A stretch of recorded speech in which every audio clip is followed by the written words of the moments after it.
33. Após sofrer uma sanção disciplinar aplicada pelo Conselho Nacional de Justiça, CNJ, Maria, juíza federal, decidiu ingressar com uma ação visando a anulação da respectiva decisão, a qual, ao seu ver, teria afrontado diversos direitos fundamentais. À luz dessa narrativa, o foro competente é... Questão fácil. Supremo Tribunal Federal, letra D. Ó, é uma questão fácil, mas eu posso fazer uma crítica? Eu vou ter que fazer uma crítica. Não é FGV, mas algumas coisas que a gente escuta. Tem um macete que eu particularmente odeio. O CNJ não julga. Muita gente fala isso. Isso é um problema. Porque o cara que não tem um feeling, uma maturidade jurídica para analisar esse tipo de informação, ele erra fácil uma questão. O importante é você lembrar que o CNJ, ele não julga processos jurisdicionais. O CNJ, ele nasceu com a emenda constitucional 45 de 2004, que é a reforma do judiciário, artigo 103B, e nesse dispositivo nós tomamos conhecimento que o CNJ ele nasceu para fazer controle administrativo, controle financeiro e controle disciplinar dos órgãos do judiciário, membros, serventia em geral, órgãos de serviços notariais. O CNJ está lá para fazer isso. E interessante, muita gente me pergunta, então antes de 2004 não existia um controle interno dentro do judiciário? Não, claro que existia. Cada um tem o seu. Sim, as corregedorias internas existentes nos tribunais. O CNJ não veio substituir o trabalho de correição já existente. Ele veio ser mais um e não vinculado aos tribunais, muito pelo contrário, acima deles. Só que aí a gente pensa uma coisa, olha como é que eu gosto de explicar e essa questão fica fácil quando você percebe isso. Vamos imaginar que você seja um magistrado e você foi punido pelo CNJ, uma decisão disciplinar que te atrapalhou a vida. Só que para você, essa decisão do CNJ, ela está eivada de ilegalidade. Por exemplo, não foram garantidos o contraditório e ampla defesa nesse processo administrativo disciplinar. Uma decisão administrativa que agora o Luiz deseja levar à esfera jurisdicional. E aí a gente pensa assim, o CNJ nasceu para controlar o judiciário, mas no final das contas, as decisões administrativas do CNJ vão acabar passando por controle do próprio judiciário em sua função típica. Isso é um tanto quanto paradoxo. Não é. Não é paradoxo a partir do momento que você guarda que o CNJ não nasceu para controlar todo o judiciário. O CNJ ele controla quase todo o judiciário, mas tem um órgão supremo que está acima dele. O único capaz de controlar as decisões do CNJ. Então, se o Luiz é um juiz de direito, primeiro grau de jurisdição, foi punido pelo CNJ e agora tem a pretensão de discutir essa decisão administrativa prolatada pelo Conselho Nacional de Justiça, ele vai ter que ir diretamente ao Supremo. E mais, não é uma competência recursal do Supremo não, hein, gente? Por quê? Porque o CNJ fez controle administrativo. Ali no CNJ nós tivemos uma decisão administrativa. Ele vai iniciar um processo jurisdicional no Supremo. Então você precisa lembrar que essa competência do STF é uma competência originária e não recursal. Ainda que o Supremo esteja acima do CNJ, não é uma competência recursal, é originária, porque aqui no CNJ vimos um processo administrativo. No Supremo Tribunal Federal teremos um processo jurisdicional. Artigo 102, inciso 1º, a linha R. Se o Rodolfo conseguir localizar aí pra 102, gente, artigo 102. Professor, assim, sobre essa questão aí, tem um princípio, né, da inafastabilidade da tutela jurisdicional. Então, considerando o CNJ como um órgão administrativo, de controle interno, externo, né, controle externo, focado no judiciário, sim, tá?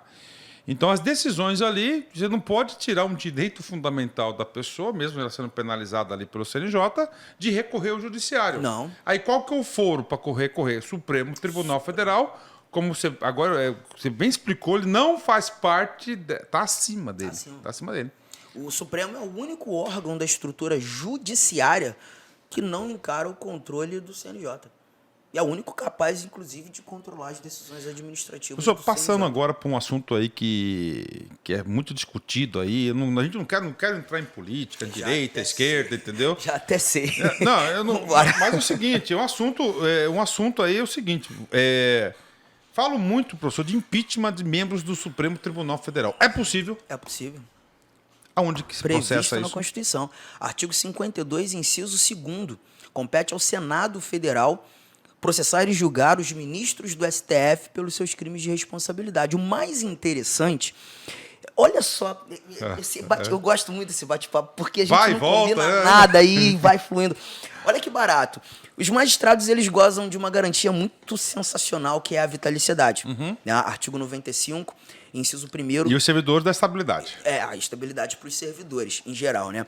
Mas o magistrado, ele conquista a vitaliciedade, e o ministro do Supremo conquista na posse, né? Porque ele é indicado, e a vitaliciedade o protege de perder o cargo, se não por decisão judicial transitada em julgado.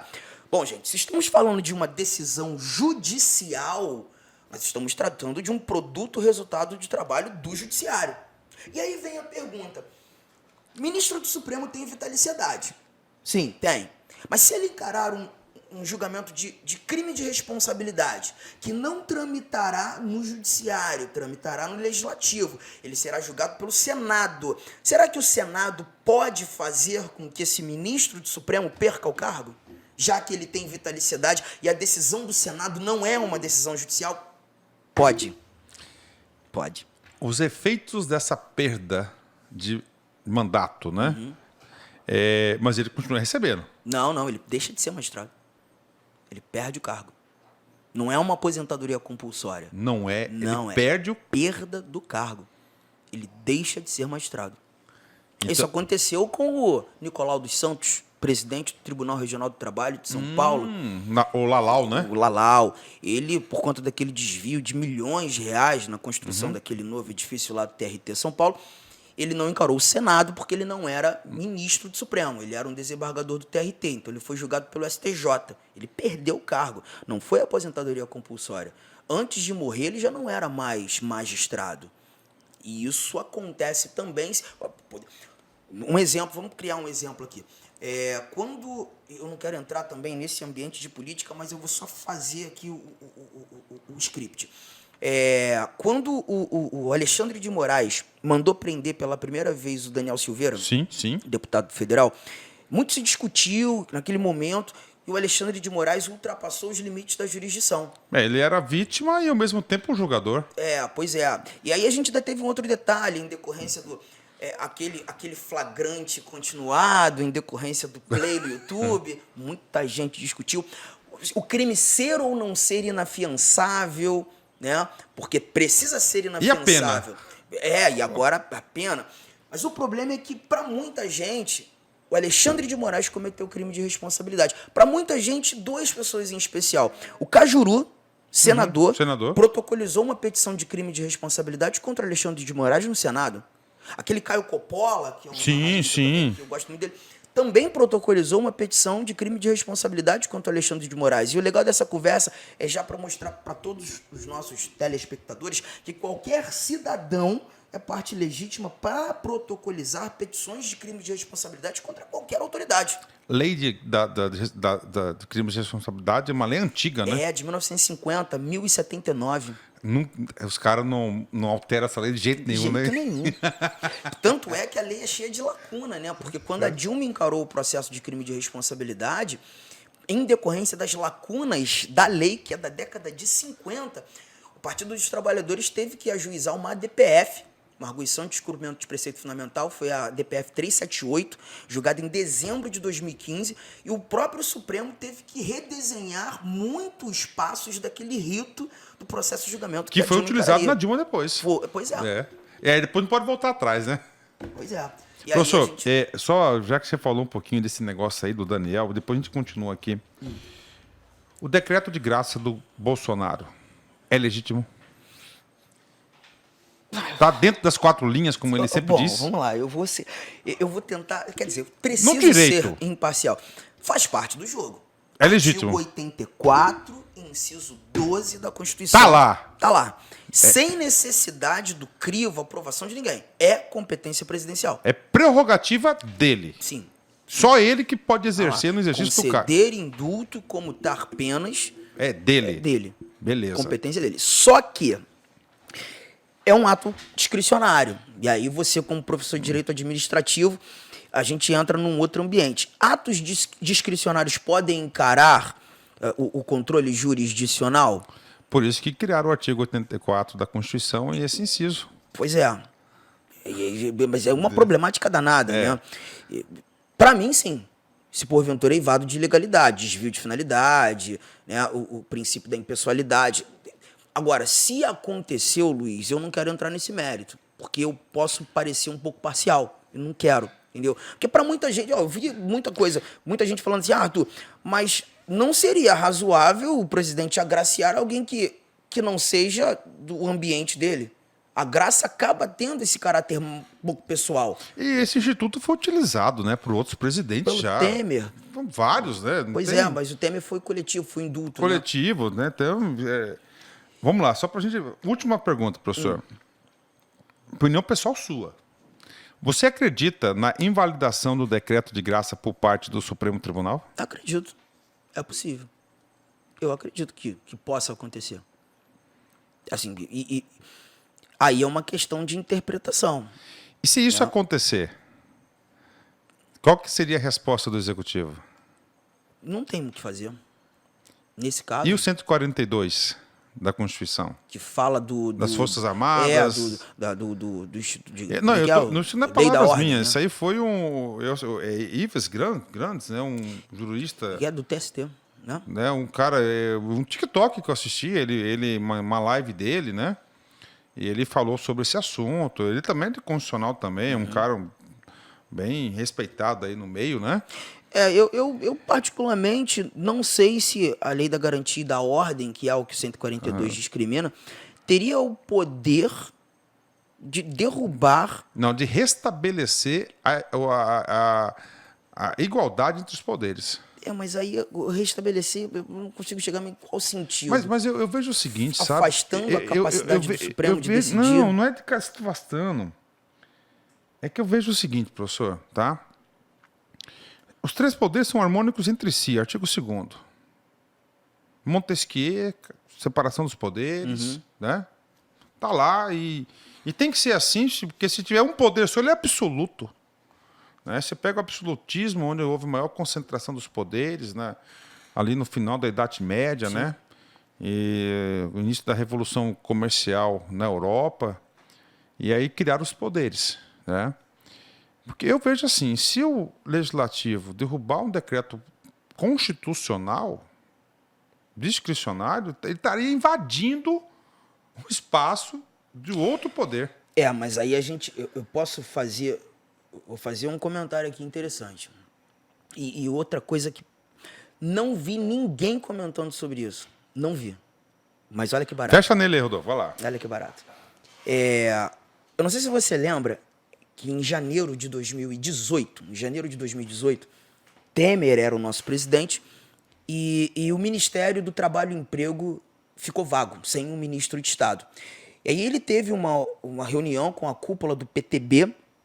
Naquela reunião, aquele partido presidido pelo Roberto Jefferson, eles chegaram à conclusão que a pessoa mais bem qualificada e capacitada para assumir a pasta do Trabalho e Emprego seria a excelentíssima deputada federal à época, Cristiane Brasil.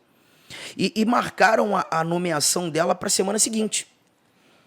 E aí a televisão mostrou um monte de coisa, que ela tinha condenação na esfera trabalhista, não pagou motorista, funcionário, enfim. E um cidadão, lá no Rio de Janeiro, na comarca de Niterói, ajuizou uma ação popular preventiva para impedir com que o Temer nomeasse Cristiane Brasil como ministra de Estado. Lembro. Lembra disso? Lembro desse episódio. E ainda vou te falar mais. Aí eu te pergunto, a nomeação de um ministro de Estado é ato administrativo discricionário? 100%. 100%. E tem que ser. E tem que ser. Mas aquela ação popular fez controle do ato administrativo discricionário, impedindo com que o presidente da República nomeasse alguém como ministro de Estado. Qual foi a fundamentação? Moralidade administrativa. Não seria razoável, pelo menos na fundamentação daquele cidadão, ter a Cristiane Brasil como ministra do Trabalho e Emprego, tendo ela condenações na esfera trabalhista. O judiciário, e mais, não foi Supremo, não, porque a ação popular não carrega foro por prerrogativa de função. Foi a primeira instância que simplesmente atou as mãos do presidente. E aí vem a pergunta: será que o Supremo pode fazer controle de atos administrativos discricionários se a primeira instância faz? Agora emparedou, hein? E eu ainda digo, mas eu não ouvi ninguém falando isso, Luiz.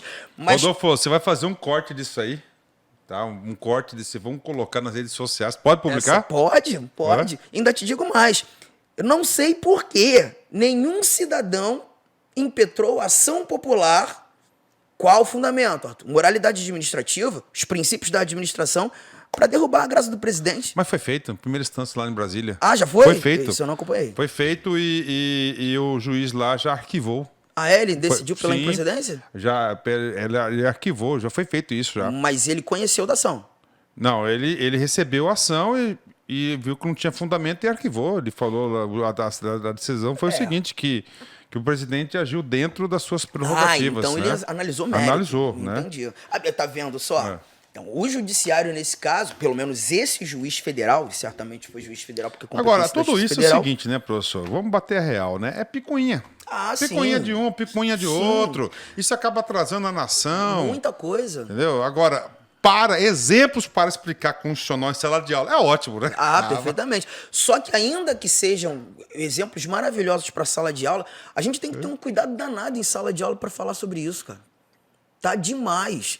Sim. Até mesmo em sala de aula, porque aí o aluno muitas vezes não entende porque aí você vai ser taxado de esquerdista, vai ter tratado de bolsonarista, isso vai um ser problema, cara. Eu acho que cada um pode ter a sua convicção política, né? E isso é democracia, né? Sim. Agora discutir os fatos reais. Perfeitamente. Ó, eu vou te falar uma coisa. Nosso podcast vai demorar, hein? Mas, teve uma vez, não tem muito tempo, um aluno falou assim, porque o Supremo Tribunal Federal tá rasgando a Constituição. Eu respirei, falei assim, aí nesse dia eu respondi. Falei assim, tá rasgando? Ele, a gente vê isso toda hora. Eu falei, eu também concordo, cara. Eu vejo que muitas vezes o Supremo, às vezes, faz coisas assim que eu me incomodo. E o bom disso tudo é que nós temos acesso, né, aos votos dos ministros, às sessões, né, plenárias que passam ao vivo na televisão, e a gente acompanha esses votos, né? Todo mundo tem a oportunidade de ler um voto de um ministro Alexandre de Moraes, um Dias Toffoli, do Barroso. E aí perguntei, mas o problema é que nem todo mundo faz isso, né? Muitas vezes as pessoas dizem que o Supremo rasga a Constituição, mas ninguém nunca parou para ler um precedente do Supremo. Ou seja, é muita fala e pouco conhecimento. Eu fiz um podcast aqui com um professor de constitucional e um professor de processo penal. Excelentes, né? E, assim,